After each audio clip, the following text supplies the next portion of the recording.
But why are people not staying there? No infrastructure. So, as I try to answer a question, I will also put some part of the blame on the government, because if they are providing this infrastructure, just the basic thing, just first start with the road. It's not all the road that must be asphalt.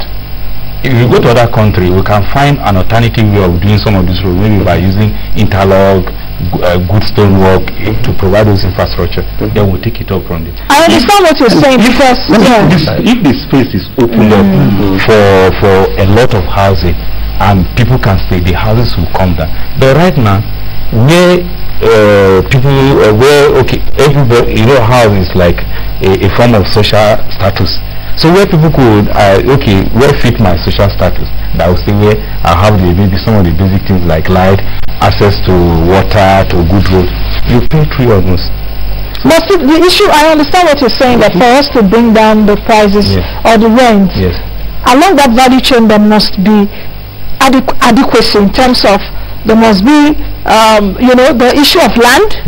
Because if you buy the land expensive, you want to put that cost in the rent when you get it. You want to say something? This thing is determined by the forces of demand and supply. We need to get that one very clear. Straight. The way you are talking of rent, you don't control what does not belong to you. Is there a way we can? Yes, I understand that. Is there a way we can control that? Because if you allow private sector, it may just skyrocket. This is the way. Look around the street of Abuja. A friend of mine came in here and told me they've been telling him that we have 17 million housing deficit. And he has gone around many areas in Abuja. He saw many houses unoccupied. So guys, what is happening? Why are people not occupying the houses? Are those houses part of the deficit you are talking about? That's a question mark. Let the government come up with a rule or a heavy tax on any building or any estate that is not being fully occupied. That will increase the supply. That will increase the supply. These are interesting. Increase the supply. Because when the tax is coming on them, President Buhari is fighting corruption, can do that. I suggest to him that he can do that by any estate. Not just having a mansion tax. Yes, because the last administration introduced a mansion tax to be able to occupy the budget. So you're saying if the house is unoccupied, the builder or the owner should be paying taxes so that that will force him to either sell it at a better price or rent it out. Most of the time you see those houses not being occupied, it's money laundering. They are stealing money. They have it here and there. And President Buhari that is in America, he said he's getting recovery money here and there. And we are looking for funding in the housing sector. We want this, all these are loot. In America, in UK, they should bring it down and give us a good percentage for housing development in Nigeria. Okay, at this point, you can send your comments. I can see some coming through on Twitter. Please go to the handle Nancy Ilo and find me, follow, as well as send your comment. Let me just read a bit, take 1 or 2. Your views on Twitter saying, please ask your guest what they are doing to stem the problems created by law that is in Lagos, where it takes long to evict a bad tenant. Is this a landlord writing? Because I was never saying that.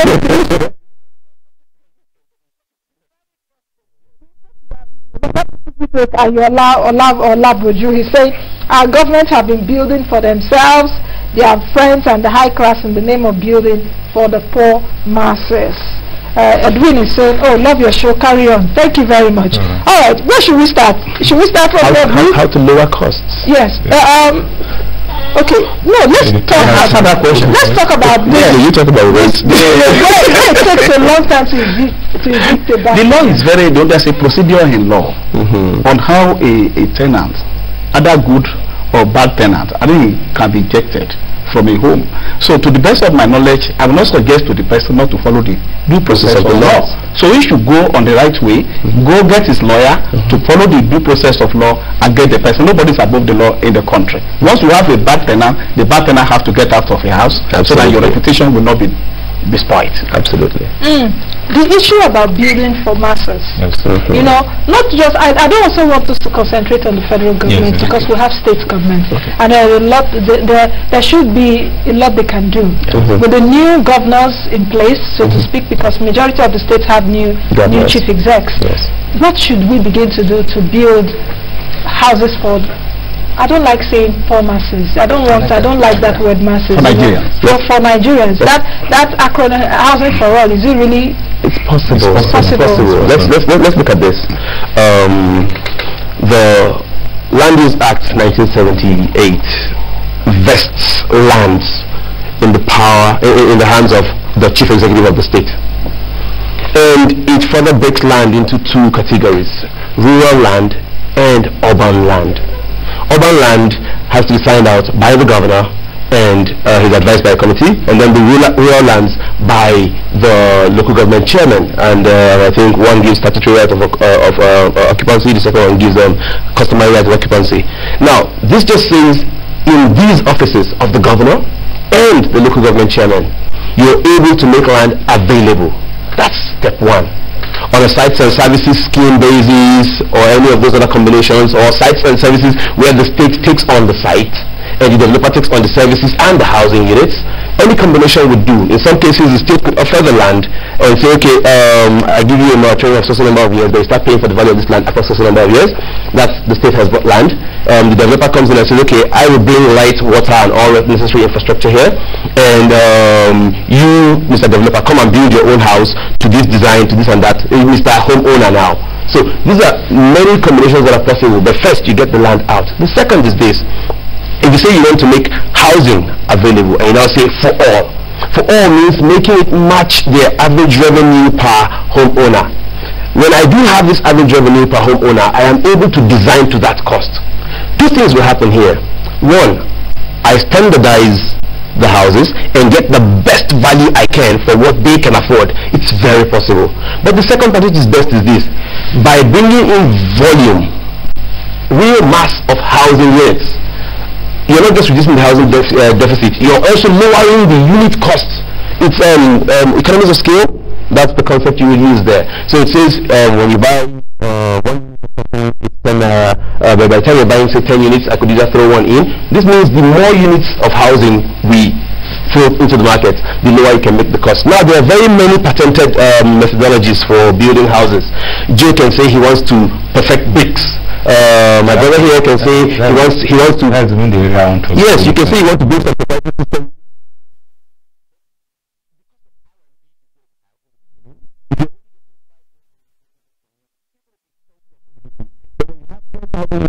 From you, the cost per homeowner is so low.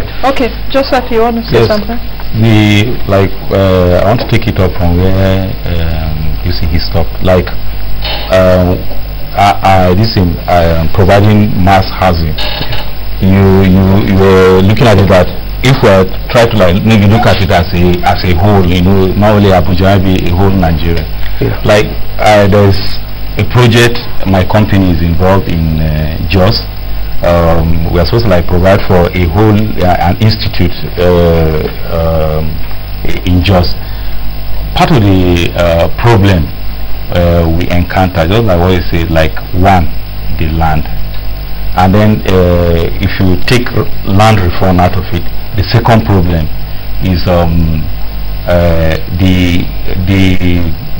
I don't know, how will I put it, maybe the way we look at construction. Let me put it this way: if you tell a civil servant, maybe who is level 5, level 4, that okay, I'll build a 2-bedroom for you, maybe using the bamboo or the bricks, or maybe using good treated wood.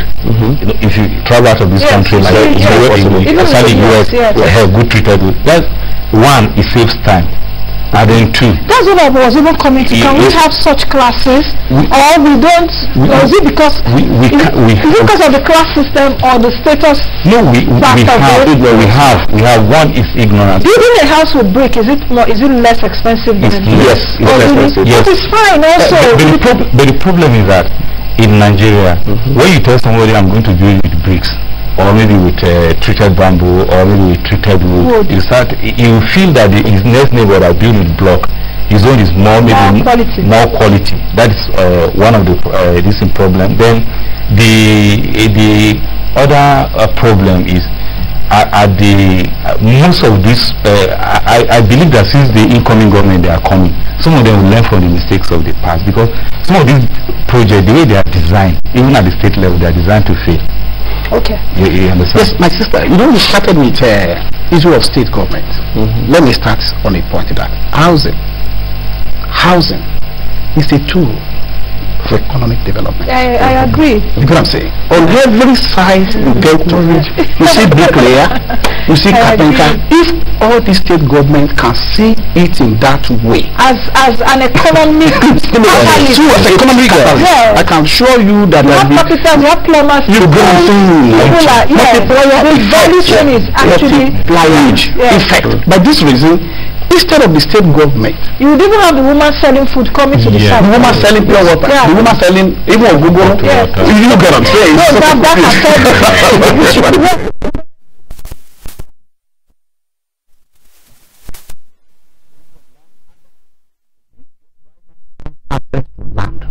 Your driver will build a house. It can start with one room. The day she get more money, she go to 2 rooms. The day she get another money, she get to 3rd room, to 4th room. So the issue of access to land is so fundamental. And each of the state government should do something about it. Let me give you the breaking news. Most of the state government are putting the issue of land in their office. Land Bureau, Governor's Office. Alausa, Land Bureau, Governor Office. You see it in the government's office. That is to tell you that they themselves know the importance of that access to land. So we need to have change of orientation. Where people can have access. We begin this orientation because I'm just. I think we're in a change government. We're talking of change now. We are talking of change. We're in a change government. 2 weeks ago, we came up with the change agenda in the area of housing for President Buhari, which will soon be forwarded to him. NMRC, Federal Mortgage Bank, all of them are now coming together to say this is what we want the change agenda to look like, and these are issues we are also discussing here. The orientation of Nigerians must also be changed. First time I met President Obasanjo in Ota, I met him in this red brick house in Ota. The house is still there. And then he was clamoring for NIBRI, Nigeria Building and Road Research Institute, to be doing more in the production of that brick. But the problem is there's no continuity. Soldier go, soldier come. New idea today, another idea tomorrow. Okay, gentlemen, I think we just have a few minutes to end the show, and a lot of comments are still coming through. Edwin is saying we must end this mass housing without the masses.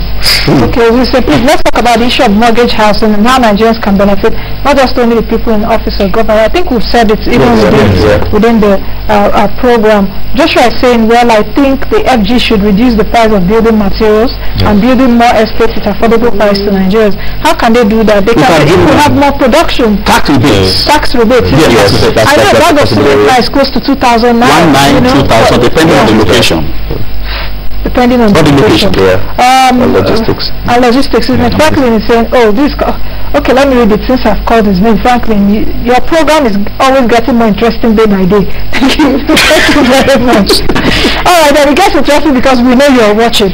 Just we have few minutes, just like 2 minutes, and I'm going to share it among the 3 of you. Where do we go from here? There's a new administration in place. You know, so Nigerians voted President Buhari on the mantra of change, change in everything, change from the status quo, so to speak. What should he do if he has not put his ministers together?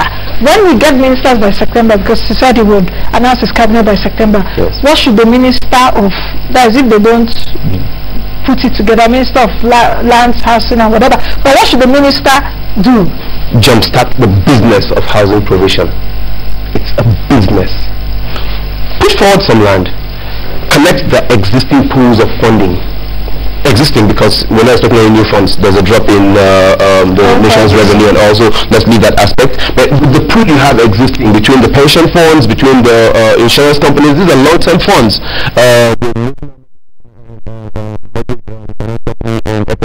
What they have, bring it, but still.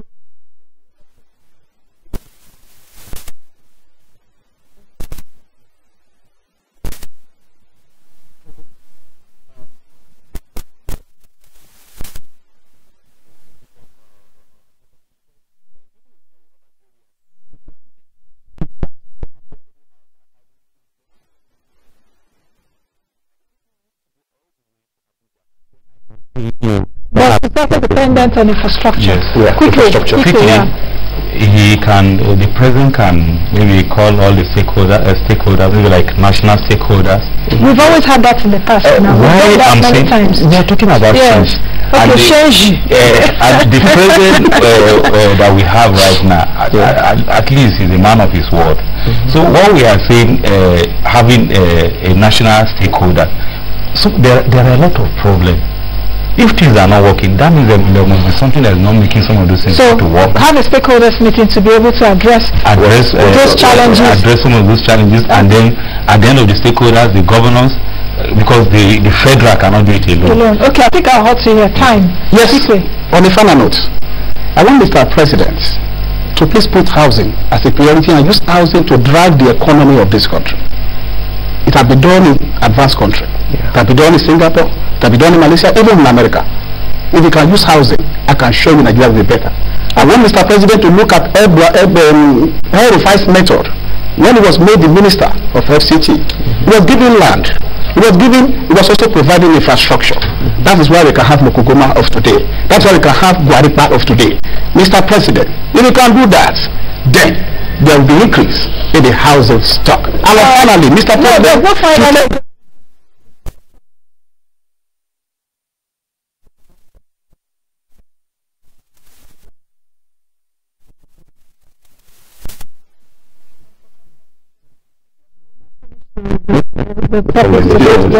All right, I've been speaking with architect John Ochogu, is the ED Operations, Mega Projects International, while Joseph Atari is the CEO of Big Stuff, a developer, the man in the middle, while Festus Adiba is the convener of Abuja Housing Show. That's the much we can take. Thank you all for your tweets today. Please join us again tomorrow. God willing, I'll be here same time, 11 a.m. on this channel, taking you through another issue concerning finance and economy in Nigeria and in this one of these will change 2026. God bless Nigeria. Bye now.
China, Philippines, and India. In Africa, which of the following countries ranks the highest in remittances per capita? Egypt, Morocco, Tunisia, and Nigeria. Stay with us for our answers coming up